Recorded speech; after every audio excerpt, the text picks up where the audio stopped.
AP cabinet సమావేశం ముగిశాక మంత్రులు మాట్లాడుతున్నారు. లైవ్ చూద్దాం. 9 జిల్లాల్లో మార్పులు లేవు. విజయనగరం, పార్వతీపురం, మన్యం, విశాఖపట్నం, ఏలూరు, కృష్ణా, ఎన్టీఆర్, గుంటూరు, పల్నాడు, అనంతపురం తప్ప మిగతా 17 నియోజకవర్గాల్లో కూడా 17 జిల్లాల్లో కూడా మార్పులు వచ్చాయి.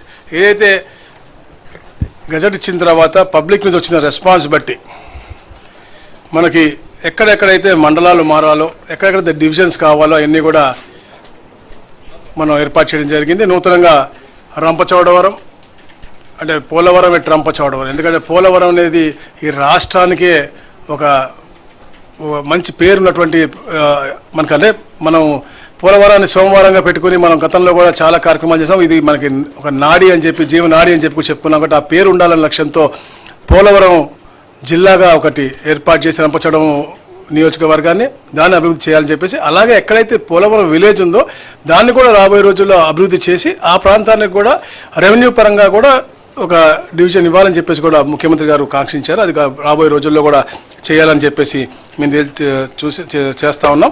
దాదాపుగా 25 మార్పులతో మనకి ఈ 17 జిల్లాలు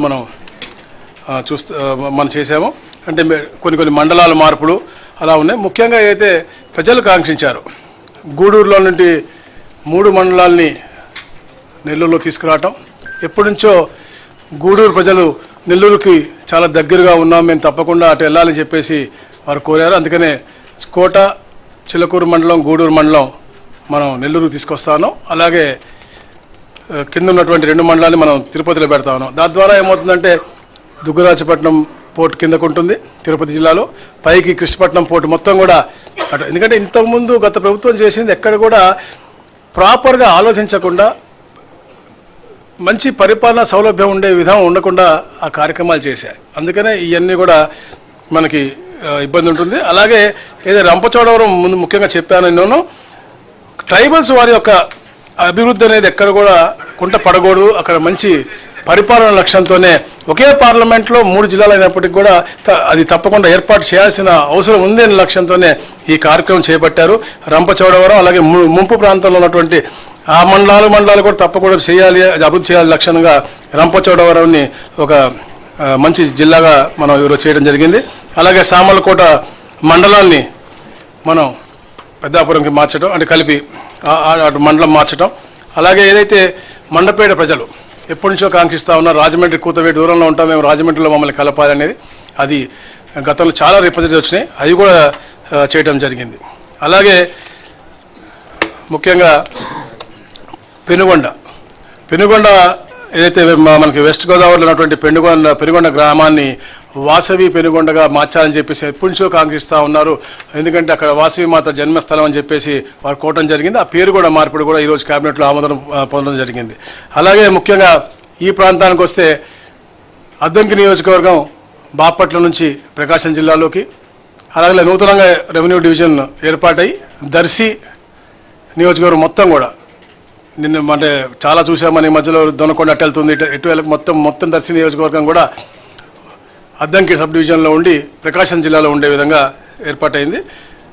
మార్కాపురం, కనిగిరి, ఎర్రగొండపాలెం, అలా గిద్దలూరు కలిపి నూతన జిల్లా ఏదైతే ఎప్పటి నుంచో అందరూ కాంక్షిస్తూ ఉన్నారు ప్రాంత ప్రజలు, వాళ్ళందరి కళలు సాకారం అయ్యే విధంగా ఒక అభివృద్ధి చేయబడే విధంగా ఈ యొక్క కార్యక్రమం చేయడం జరిగింది.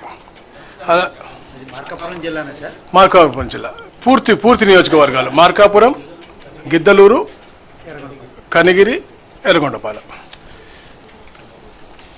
అలాగే ఏదైతే కురిచేడు, దొనకొండ 2 కూడా మీకు అద్దంకి సబ్ డివిజన్, ప్రకాశం, అంటే డిఫరెంట్ రిప్రజెంటేషన్ మాకు వచ్చినాయి. అన్నీ కూడా మేము డిస్కస్ చేసి ఏది పరిపాలన సౌలభ్యం ఉందో రాబోయే రోజుల్లో అన్ని జిల్లాల దగ్గరికి ఒక నియోజకవర్గం వల్ల వెళ్ళటం అనేది కష్టం అవుతూ ఉంటుంది. ఒక public representative let be MLA or any officer ఇద్దరు జిల్లా కలెక్టర్ దగ్గరికి పోవాలి అంటే ఇబ్బంది అవుతుంది. కాబట్టి ఎంత తక్కువ చేయగలిగామో అంత తక్కువగా మేము జిల్లాల్లో మండలాలు, అంటే ఒక నియోజకవర్గాన్ని 2 జిల్లాలు పెట్టలేదన్నమాట. అట్లా